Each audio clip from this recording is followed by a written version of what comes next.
তো ওই যে সুযোগ প্রচার এরা স্যার ওই যে আমাদের নতুন কিছু ঘোষণা লাগবে স্যার। ঢাকা মেট্রোপলিটন পুলিশের রমনা বিভাগের উপ পুলিশ কমিশনার মোহাম্মদ মাসুদ আলম আবারও সমালোচনায়। ধানমন্ডি ৩২ নম্বর এলাকায় ছাত্র জনতার ওপর পুলিশের লাঠিচার্জের আগে তার ঊর্ধ্বতন কর্মকর্তার সঙ্গে ফোনালাপের একটি ভিডিও সামাজিক যোগাযোগ মাধ্যমে ছড়িয়ে পড়ে। ভিডিওটিতে তাকে বলতে শোনা যায়, এরা তো শিবির স্যার, আমাদের এখানে নতুন কিছু ফোর্স লাগবে। এই মন্তব্যকে কেন্দ্র করে নেটিজেনদের একাংশ তীব্র প্রতিক্রিয়া জানাচ্ছে।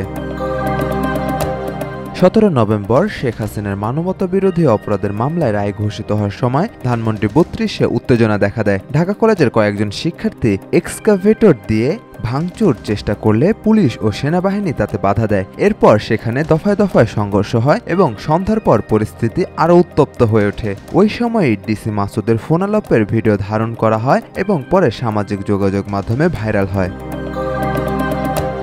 বিশ্ববিদ্যালয় পরিবার নামে একটি ফেসবুক পেজে ভিডিওটি শেয়ার করে দাবি করা হয়, আন্দোলন দমনে এখনও শিবির ট্যাগ ব্যবহার করা হচ্ছে এবং ডিসি মাসুদ আন্দোলনকারীদের শিবির আখ্যা দিয়ে কঠোর পদক্ষেপের অনুমোদন দিয়েছেন। ভিডিও প্রকাশের পর তাকে নিয়ে ব্যাপক সমালোচনা শুরু হলেও তার সঙ্গে যোগাযোগ চেষ্টা ব্যর্থ হয়েছে।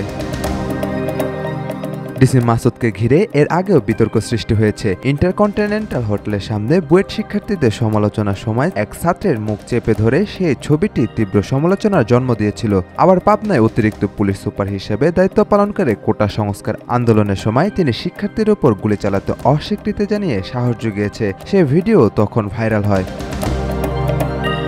এছাড়া বিভিন্ন গণ আন্দোলনে দ্রুত ঘটনাস্থলে পৌঁছে পরিস্থিতি নিয়ন্ত্রণে আনার জন্য তিনি বেশ প্রশংসিত হয়েছেন। গত মে মাসে আওয়ামী লীগের বিরুদ্ধে গণহত্যার অভিযোগ তুলে দলটি নিষেধের দাবিতে আন্দোলন শুরু হলে তিনি মাঠ থেকে জার্সি পরা অবস্থায় ছুটে গিয়ে ঘটনাস্থল সামলান। এ ঘটনাও আলোচনায় আসে। তবে বিতর্ক তার পিছু ছাড়েনি। গত ১৫ এপ্রিল সায়েন্স ল্যাবে সিটি কলেজ ও ঢাকা কলেজের শিক্ষার্থীদের সংঘর্ষ নিয়ে তিনি মন্তব্য করেন, এই সংঘর্ষের কারণ কেউ বলতে পারবে না আল্লাহ ছাড়া। এই মন্তব্যও সমালোচনার জন্ম দেয়। ডিসি মাসুদ বিসিএস পুলিশ ক্যাডারের ২৮তম ব্যাচের কর্মকর্তা। তিনি র্যাব ৬ ঝিনাইদহ ক্যাম্প, পরে পাবনার অতিরিক্ত পুলিশ সুপার হিসেবে দায়িত্ব পালন করেন। এরপরে পুলিশ সুপার পদে পদোন্নতি পেয়ে গত বছর ৫ আগস্ট ডিএমপিতে বদলি হয়ে রমনা বিভাগে ডিসি হিসেবে যোগদান করেন। সাজিদ আকরাম, সৌরভ, আজকাল।